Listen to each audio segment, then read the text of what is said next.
ya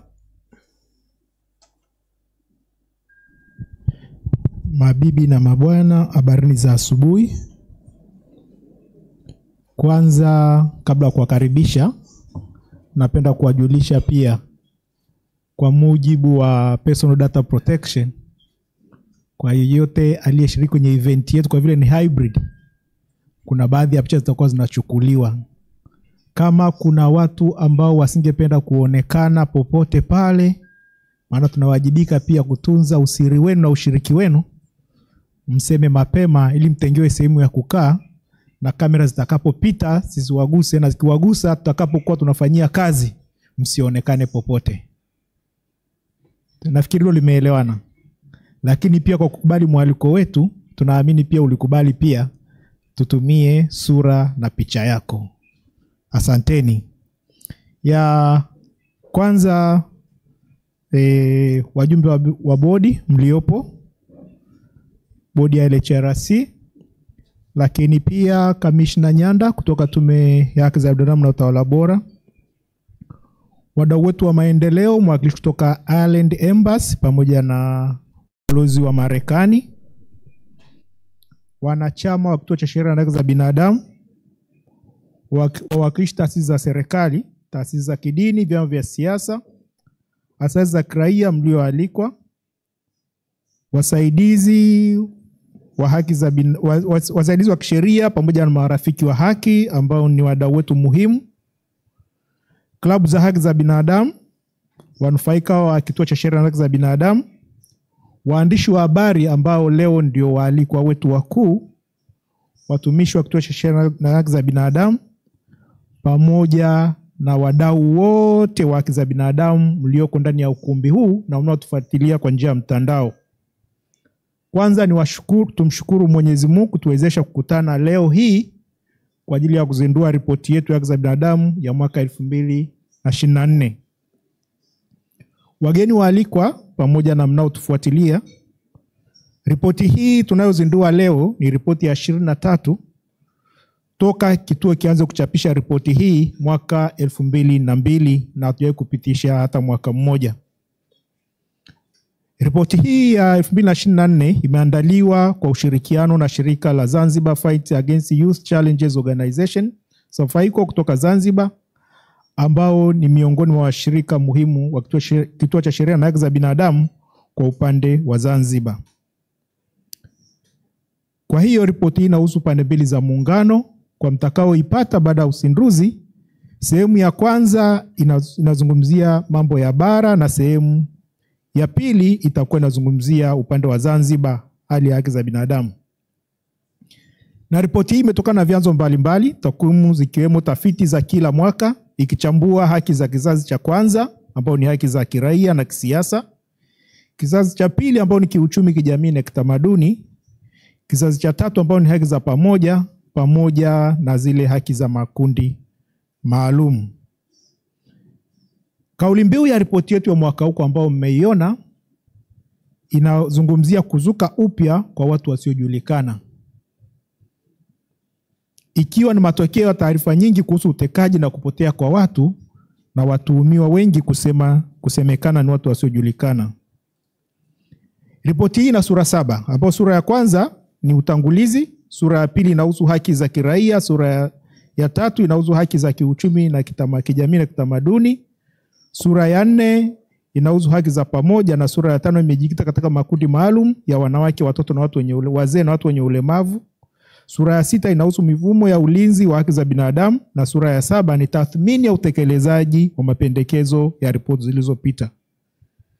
Ripoti hii pia itatolewa katika muhtasari wa Kiswahili na Kiingereza pamoja na nukta nundu braille kwa ajili ya watu wasioona. Wageni waalikwa na waandishi wa habari, kama nilivyoeleza hapo awali, kauli mbiu ya ripoti hii ni kuzuka kwa watu wasiojulikana, kuzuka upya kwa watu wasiojulikana. Mtakumbuka ripoti yetu ya mwaka 2017 ilitoka na kauli ya watu wasiojulikana, unknown assailant,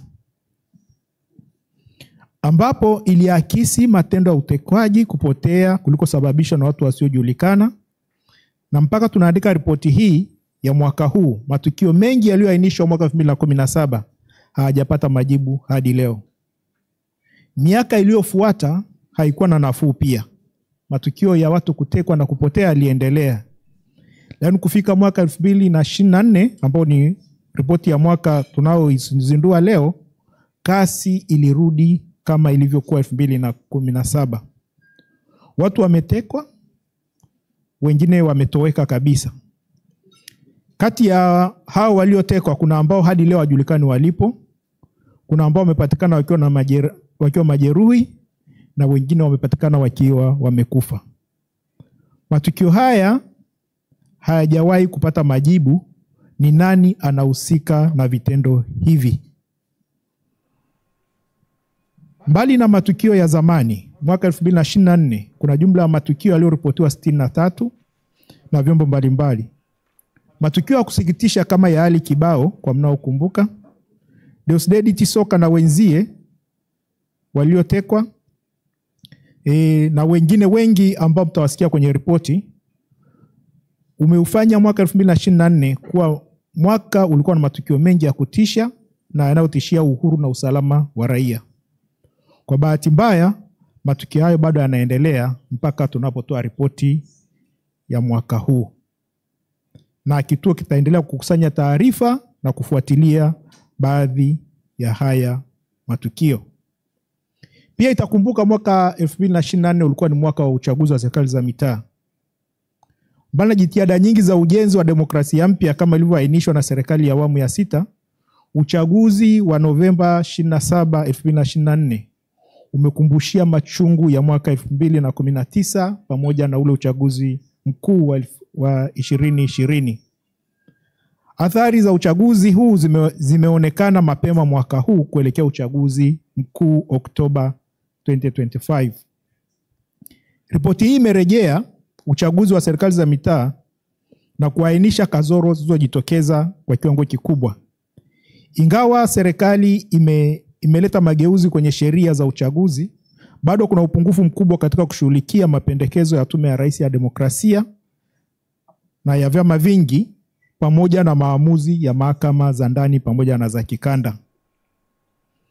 Ndugu wageni waalikwa pamoja na waandishi wa habari, kwa upande wa makundi maalum, ripoti imeonyesha watoto ndio waathirika wakubwa wa ukiukwaji wa haki za binadamu, wakifuatiwa na wanawake, wanaume, wazee na watu wenye ulemavu. Hii inaonyesha haja ya kuimarisha juhudi za kulinda haki za makundi haya maalum. Mtakumbuka mwaka 2024 tulishuhudia mauaji ya kutisha mtoto mwenye ualbino Asimwe yaliyotokea mkoa wa Kagera. Mauaji haya ni vitisho, na vitisho vingine vya watu wenye ualbino ni kiashiria tosha kuwa jamii bado haiko sawa na salama sana, na jitihada za ziada zinahitajika katika ulinzi wa watu wenye ualbino. Masuala mengine muhimu yaliyoibuliwa katika ripoti ni mikopo kandamizi, ukosefu wa nafasi za watetezi wa haki, afya ya akili, unyanyasaji dhidi ya watu wenye ulemavu, biashara haramu ya binadamu, ndoa za utotoni, ukeketaji pamoja na ukiukwaji wa haki za faragha za watu binafsi. Ripoti hii imeonyesha hali ngumu ya upatikanaji wa haki kwa wanawake, watoto na watu wenye ulemavu kutokana na sheria na bila kandamizi, utekelezaji hafifu wa sheria na ukosefu wa usawa wa kijinsia katika uongozi. Kwa kumalizia, tunapenda kuwashukuru wadau wetu wa maendeleo kwa msaada wao mkubwa katika uandaaji wa ripoti hii. Tunahamasisha kila mmoja wetu asome ripoti hii na kushiriki katika utekelezaji wa mapendekezo yaliyotolewa. Asanteni sana kwa kunisikiliza, na nitamkaribisha Abdalla kutoka Safaiko aweze kutoa neno la salamu fupi, alafu tutamkaribisha mwezeshaji wetu. Asante Bibi Kibonge.